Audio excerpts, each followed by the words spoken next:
Hello, welcome back to the reading of the poem of the Man God, written by Maria Valtorta, Volume 2. Chapter 208, Part 2. Going to Eliza's at Bethzur. All the apostles are sat in the shade of a tree covered with large white flowers, the name of which I do not know. They are huge, pendulous, bell-shaped flowers of white enamel hue, which dangle at the least breath of wind, diffusing their fragrance at each undulation. I do not know the name of this tree. Its flowers remind me of a shrub that grows in Calabria, which the locals call Bethzur, but the trunk is quite different, as this is a tall tree with a robust trunk and not a shrub. Jesus calls them, and they hasten towards him. We found Joseph almost at once. He was coming back from a market. They will all be at Bethzur this evening. We gathered together by shouting to one another, and we remained here in the cool shade, explains Peter. What a lovely place. It looks like a garden. We were discussing whether it is natural or not, and some insist it is, some that it isn't, says Thomas. The land of Judea has such marvels, states the Iscariot, who is inevitably inclined to grow proud by everything, also by flowers and herbs. Yes, but I think that if Johannan's garden at Tiberias were abandoned and it became wild, also Galilee would have the marvel of wonderful roses among ruins, retorts James of Zebedee. You are not wrong. This is the area where Solomon's gardens were, and they were famous, like his palaces, throughout the world of those days. Perhaps it was here that he dreamt of the Song of Songs, and he ascribed to the holy city all the beautiful flowers that he had grown here, says Jesus. So I was right, exclaims Thaddeus. Yes, you were. Do you know, Master? He was quoting Ecclesiastes, joining the idea of the gardens to the idea of the basins, and he concluded by saying, but he realized that everything is vanity, and nothing lasts under the sun, except the word of my Jesus, says James, the other brother. I thank you, but let us thank also Solomon, whether the original flowers are his or not. The basins that nourish herbs and men are certainly his. May he be blessed for them. Now let us go over to that big ruffled rose bush, which has formed a flowery tunnel from tree to tree. We will stop there. We are almost halfway. And they take to the road again about the 9th hour, when every tree casts a long shadow in this area, which is very well cultivated in every part. One gets the impression of walking through a botanic garden, because all kinds of trees are represented. Forest trees, fruit and ornamental ones. There are people working the land everywhere, but they show no interest in the group passing by. On the other hand, it is not the only one. Other groups of Israelites are on their way back from the Passover celebration. The road is quite good, although it is cut along the mountains, and the continuously varying landscape relieves travelers of the monotony of the journey. Streams and torrents form liquid silver commas and bright words which they then sing in their many intersecting meanderings, which flow through forests or hide under caves, from which they come out more beautiful. They seem to be playing with plants and stones like happy children. Also Margium, who is cheerful once again, plays and tries to make music with his instrument to imitate birds. But the sounds he produces are not songs, but dissonant laments, which appear to be most unwelcome to the more difficult members of the group. That is, to Bartholomew, because of his age, and to Judas of Kerioth, for many reasons.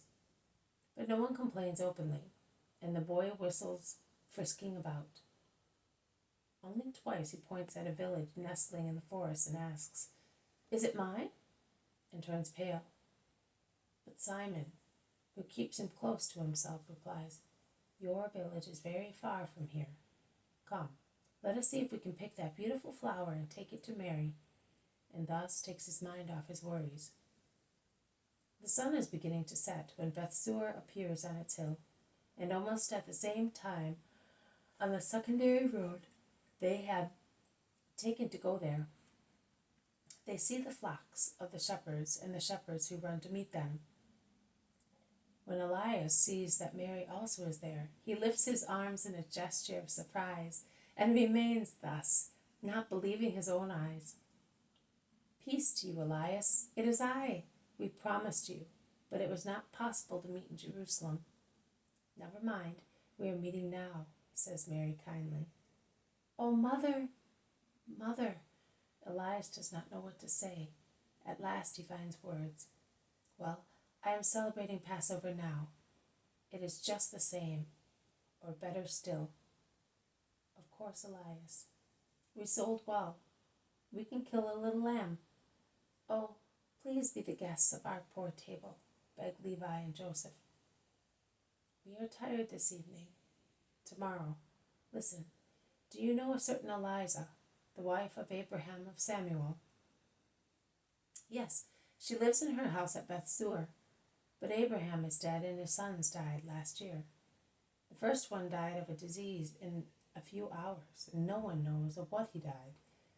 The other died of a slow death, and nothing stopped his decline. We gave her the milk of a young goat, because the doctors said it was good for him. He drank a lot of it, as all the shepherds took it to her, because the poor mother had sent people to look for whoever had a young goat giving milk for the first time in the herd. But it was of no avail. When we came back to the plain, the young man would not take any food. When we came back to Adar, he had been dead 2 months.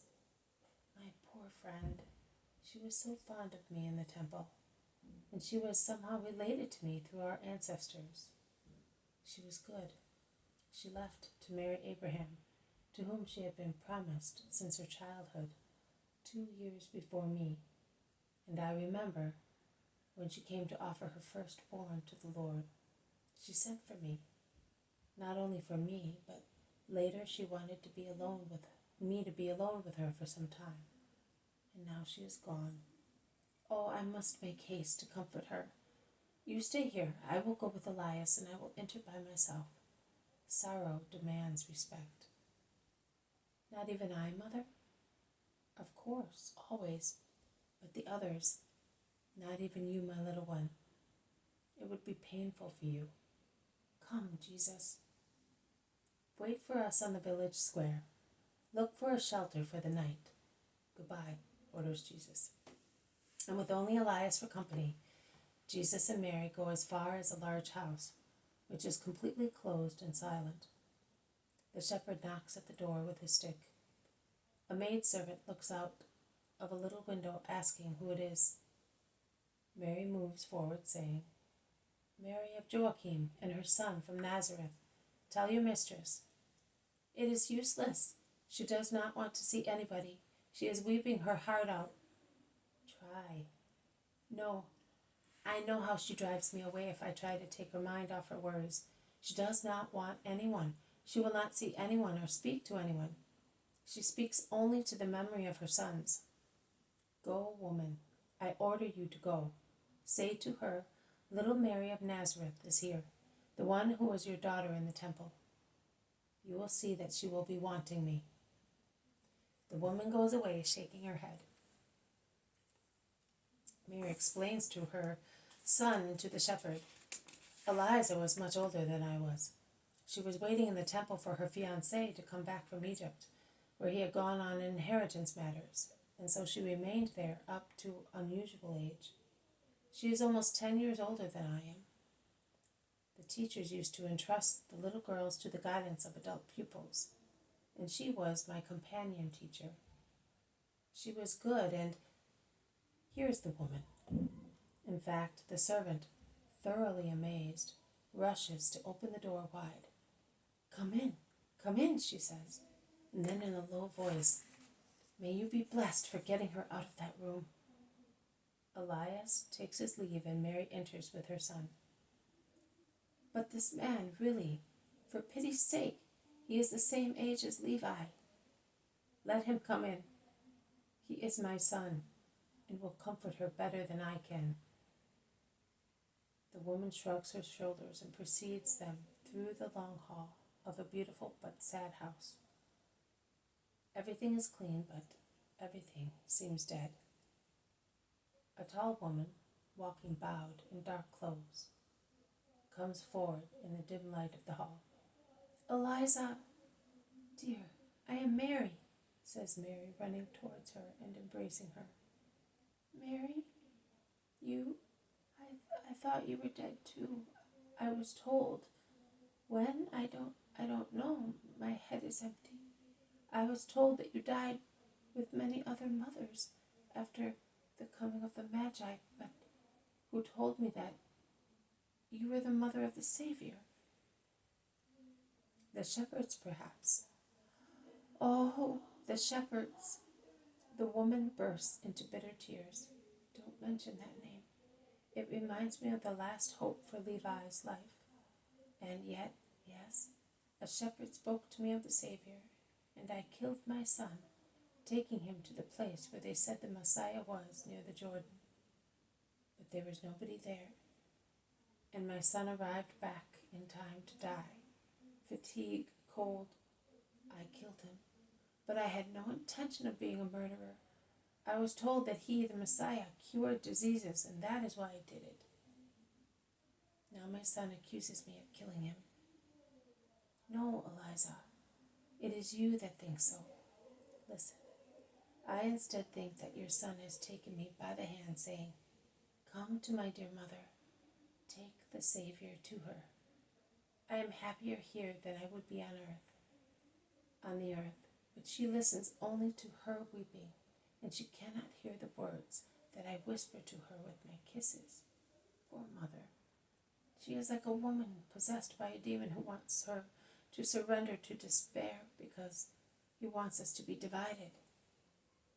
If instead she resigns herself and believes that God does everything for a good purpose, we would be united for good with our father and brother. Jesus can do it, and I came with him. Do you not wish to see him?" Mary has spoken, holding the poor wretch in her arms all the time, kissing her gray hair with unparalleled kindness. "Oh, if it were true! But why then did Daniel not come to you to tell you to come sooner? But who told me some time ago that you were dead? I don't remember. That is another reason why perhaps I waited too long to go to the Messiah. But they said that everybody had died at Bethlehem." "Never mind who said so. Come here, look. My son is here. Come to him. Make your children and your Mary happy. Do you know that we suffer seeing you thus?" And she leads her towards Jesus, who is standing in a dark corner, and only now comes forward, under a lamp that the maidservant has placed on top of a tall coffer.